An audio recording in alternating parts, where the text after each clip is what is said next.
Hello. What's this saying? Change Zoom. Okay, it should be fine. So I got some stuff on my phone.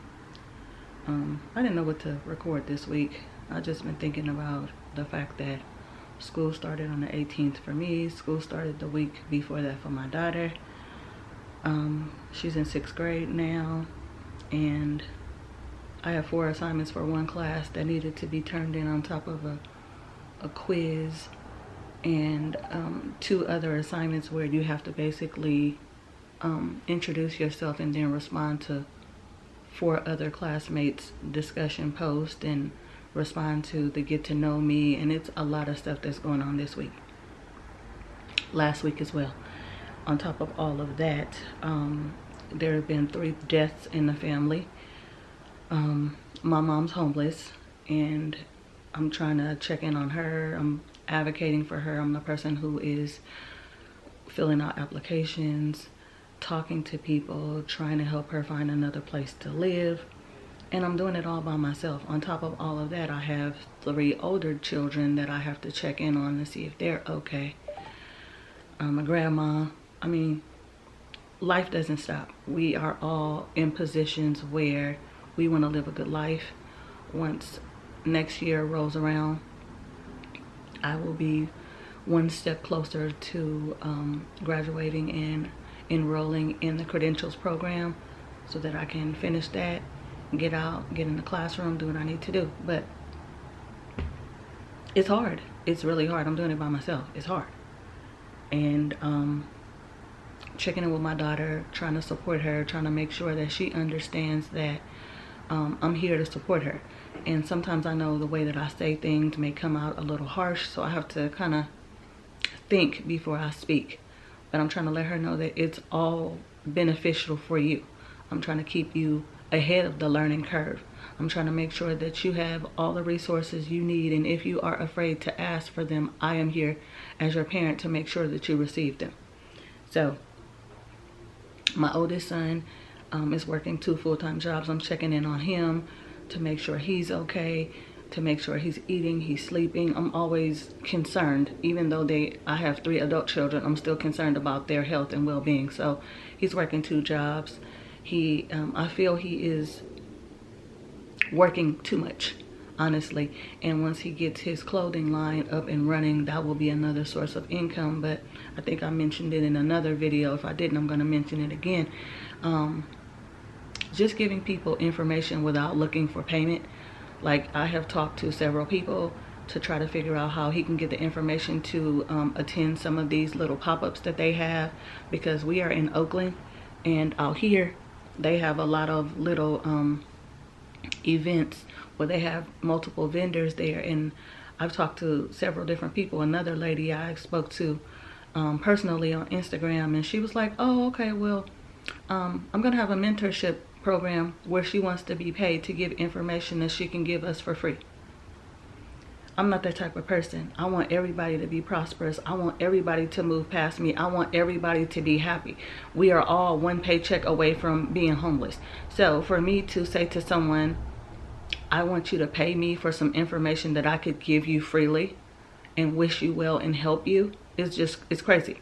But in the world that we live in, it's hard to, I'm not gonna say it's hard. You cannot expect people to be you or see you in other people. It's not possible. So I'm also trying to stay focused on my faith and to understand that the biggest challenges come from people who God are going to bless the most. So right now my sons may be up against opposition from the devil on all sides, but they must, and I must also remember that this too shall pass, and momentary discomfort will definitely be rewarded in the long term. So once everything is officially going the way it's supposed to go, once I help my mom find her a place to stay, once my son gets his clothing line up and running, once he gets one job where he won't have to work 2 to pay all his bills, once my other son, does what he is going to do, and then my 3rd son, he wants to go back to school. He's in the military. So, and then my daughter, we had a health scare, but she's okay.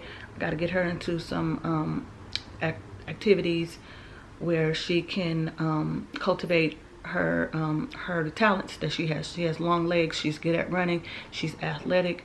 She's outgoing. There are a lot of things that she can use that will help her get into college or get a scholarship. So, and on top of all of that, just making sure that she's okay, because school is overwhelming, not just for me, but for her as well. And helping her navigate through not being stressed out as a kid, because kids go through stress too. I know a lot of people don't think that kids go through stressful situations. They do. She's at a new school with new kids, and you know, there are expectations sometimes put on students, or they feel that they should be this way or act this way or talk this way or dress this way. And as parents, we have to let them know, be you. I want her to be as creative as she possibly can. Like I told her, do not conform to societal expectations. Be you. If you want to wear a green shirt and like fashion wise, I told her, do your thing. I am at a point now where I support her. She's not walking around half naked like a lot of these young girls I see. Not judging, I'm just saying my child is my child. But if it's within reason, go ahead, do you. So yeah, I'm just trying to manage everything that's on my plate. If you have a elderly disabled parent that is homeless and you are trying to facilitate ways of helping them find a permanent home, it can be challenging. I didn't know how challenging it was until this happened to my mom. The place where she was living, because she had so much stuff in her house, they told her it was a health hazard. It's a fire hazard. She didn't get rid of the stuff, so she had to get put out. Long story short, there's a balance owed.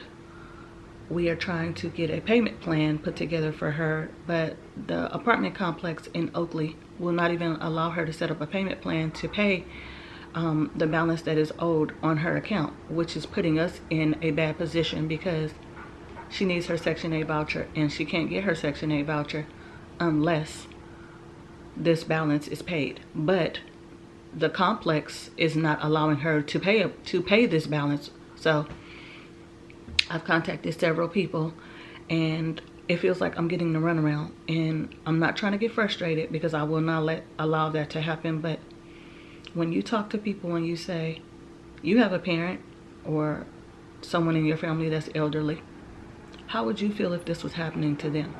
I'm reaching out, and they're not giving me the information that I need. I would think that if someone owed you a balance, you would want them to pay that balance. I don't understand why her previous landlord will not allow her to set up a payment plan. And this has been going on. She moved out in January. We are now at the end of August going into September. My mom has been homeless since then. We have been actively trying to figure out what we can do.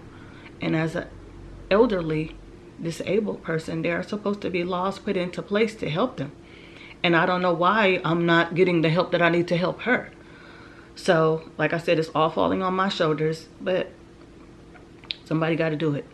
And I would rather be the one to do it than to sit back and pretend like it's not happening, or to sit back and pretend that it's someone else's responsibility. Yes, it's my mom, and she is my parent, but as her daughter, to be respectful, to honor thy mother and thy father, I have to help her in whatever way I can. So I know in the end, this is going to be an experience that I can talk about and advocate for other people to, you know, do what you have to do, because at some point we all gonna get old.